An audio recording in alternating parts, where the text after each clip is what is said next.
Mbola hijanona ao anatin'ny vaovao ara-politika hatrany isika, tsy mbola very ny fanatenantsika ary mbola azo atao tsara ny miala amin'izao toetra raha sarotra misy antsika izao, hoy kosa ny antoko mientana ho an'ny demokrasia eto Madagasikara raha naneho hevitra androany nambarany ary fa tokony iroso amin'ny fifidianana amin'izay isika. Resinay ho fanapahan-kevitra feno fahendreny izany tamin'ny fampiarana ny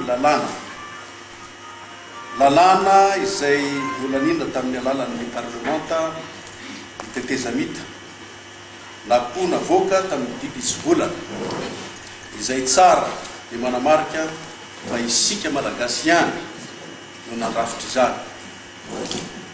Andraikitra lehibe sady sarotra no antsoroan'ny CES koa mampirisika azy ireo hatramin'ny MDM atotosa atsakany sy andavana ny asa.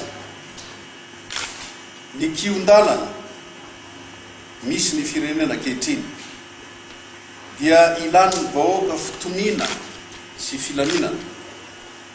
Izany indrindra no anrinay ny isiny fifidianana araky ny lamina efa navoaka ny senita ho amin'ny taona 2024 ity. Fifidianana hitondra fiovana sy fanantenana ho an'ny vahoaka malagasy izay efa reraky ny krizy politika antaonany maro. Ry vahoaka malagasy tsy ampiambambana no ilazan'ny MDM fa tsy mbola very ny fanantenantsika. Azo atao tsara ny mivoaka amin'izao lalan-tsarotra diavintsika izao.